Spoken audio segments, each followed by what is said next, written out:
what's wrong with me? Well, you collapsed because of dehydration. You've obviously been ill during the day. Oh, yes. I wonder what had hit me, but I don't like giving in to these things. What is it, a virus? Possibly, or it could be food poisoning. What did you have for dinner last night? Some sort of veal, but the whole family ate the same thing. Everyone else seems to be all right. What about breakfast? I took Ryan and Tiffany to Lassiter's Brasserie. Oh, what did I have? Oh, ham omelette. Doesn't sound as though it should be a problem. Lunch?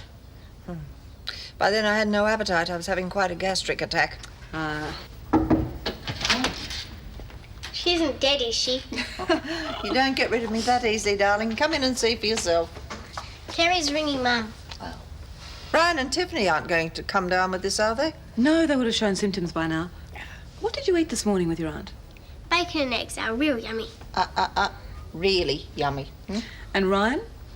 Oh, I can't quite... What? Toast and cereal. Remember you went offered him for not having a proper brekkie? Oh, yes. Well, it seems you all had something different. That might explain why you're the only one ill, Mrs. Burke. Or it could be a gastric virus. I would like to know. Yes, of course. We'll do some tests. That doesn't mean I'll have to stay in hospital, does it? I've got a lot of business to attend to. Sorry, I'd like to keep you under observation for at least 24 hours, and you'll have to stay on that trip until tomorrow. Oh, such a nuisance. You'll just have to accept it. You're not going anywhere in that condition. I'm afraid I'm a difficult patient. Ah, that's all right. I'm a difficult doctor. I'll come back tomorrow as soon as I can get away from the coffee shop, okay? I'll come too. I look forward to it. Before I go, I want to tell you a story to help you sleep. Mum and Dad are waiting for us, Lockie. Come on. It won't take long. Anyway, I always sleep better if Mum tells me a story. All right, let's hear it. It was about a beautiful princess. She looked just like me. And everyone thought she was the most beautiful person in the world.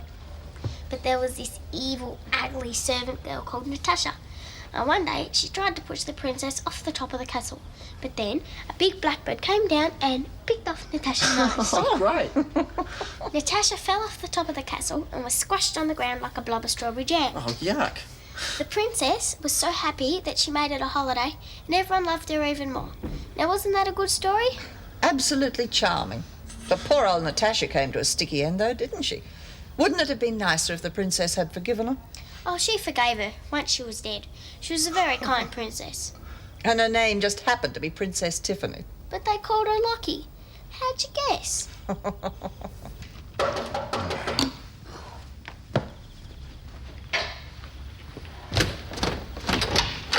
Oh, hi, Bev. Come on in. Oh. You want a glass of wine? No, thanks. I thought I'd better come and see you. One of the hotel guests, thanks to Mrs. Burke, took ill after eating at the Brasserie. She's in hospital with what I'm fairly certain is food poisoning. You think it's something she ate at the Brasserie, then? Very likely. You see, I've had a run of calls for stomach upsets today. 2 of them were fairly minor, but Mrs. Burke isn't. Now, all 3 had meals at the Brasserie and all 3 ate ham and eggs in some form or another. It's too much of a coincidence. Ah. Well, have tests been done on any of the guests? I've ordered some for Mrs. Burke, but I didn't bother with the other 2 as they weren't really that ill. Oh, that's a relief, then. Doesn't officially link it to Lassiter, then, eh? But I now think it would be wise to have tests done on all of them. Why? Well, you can't continue to put guests at risk.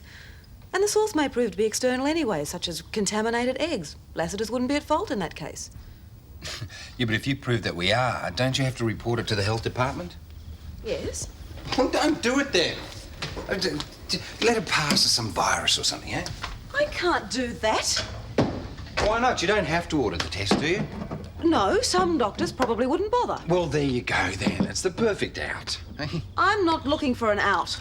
If I suspect food poisoning, I should follow through, and I intend to. Now, listen, Bev, don't get on your high horse with me. You attended those guests in your capacity as Lassiter's doctor. I expect a little bit of loyalty from my employees.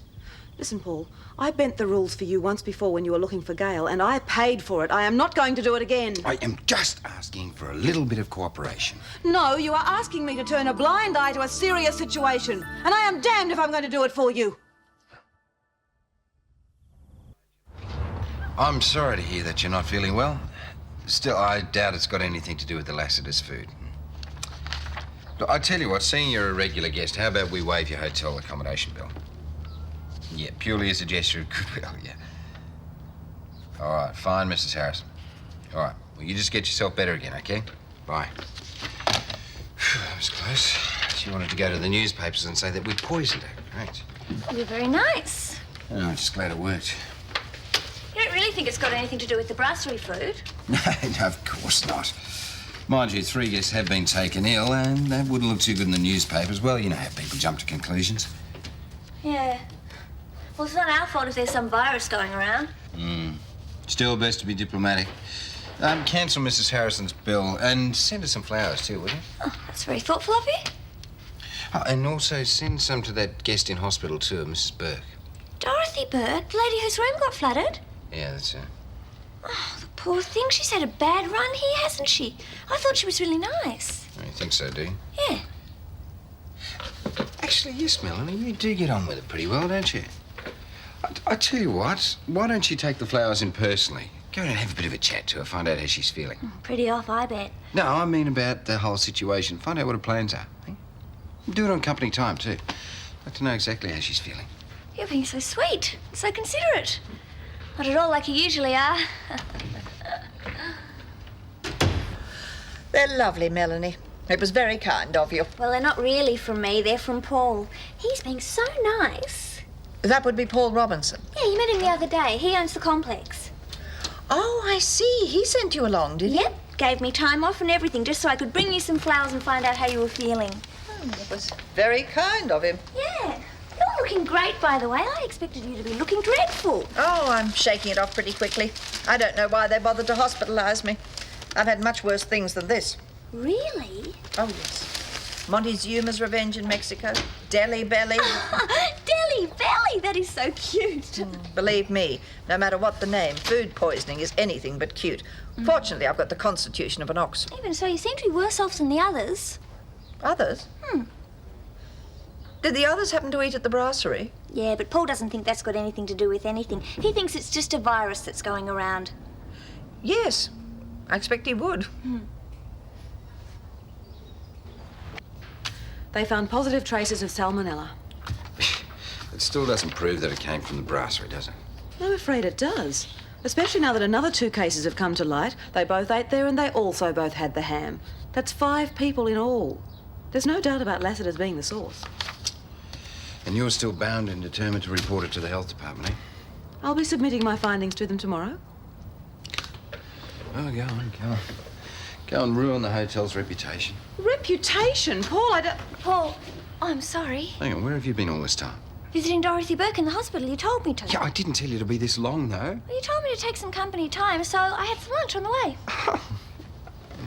All right, how is Mrs. Burke? She's the most interesting woman. She told me all about the different tummy trouble she'd had in different parts of the world. It was fascinating. Yeah, I'm sure it was, but what is she planning to do? Well, she talked more about what she'd done, you know, places she'd gone, stuff like that. I mean about the whole situation. Is she very upset? No, not really. She seemed a bit concerned to hear that other people had got sick. How did she know about them? I told her. You told her that other people had become ill since eating at the brasserie. Well, she guessed the last bit. Oh, you idiot! Paul, you can't sweep this under the rug. Salmonella poisoning is a serious thing. If it hadn't been for prompt treatment, Mrs. Burke could have died. But she didn't, did she? And nothing further would have come of this if you hadn't ordered those damn tests. And you open your big mouth. Now all I can do is try and retrieve what I can of this situation. Thanks to both of you. Mrs. Burke? Mr. Robinson. I just came to let you know how sorry I am to hear that you're unwell. And also to assure you that you needn't worry about your hotel accommodation or your hospital bills. My corporation will take care of that. I should hope so. I trust you've done as much for all the other guests your hotel has poisoned. When I get out of here, I'll be very interested in talking to them and see what action they're taking. What do you mean, action? I was thinking of something along the lines of suing the hotel, along with all the attendant publicity, of course. Are you threatening me? Exploring possibilities, that's all. Well, I feel I should warn you that I represent a very, very large corporation. I've got a lot of money and connections behind me. I think if you take me on, you might just come off second best, to say the least. Now who's making threats? I suggest you leave, Mr. Robinson. I really don't feel like coping with someone like you at the moment. But when I have fully regained my strength, you'll see that I don't frighten easily. Mrs. Burke, I Please think go before I call someone and have you removed.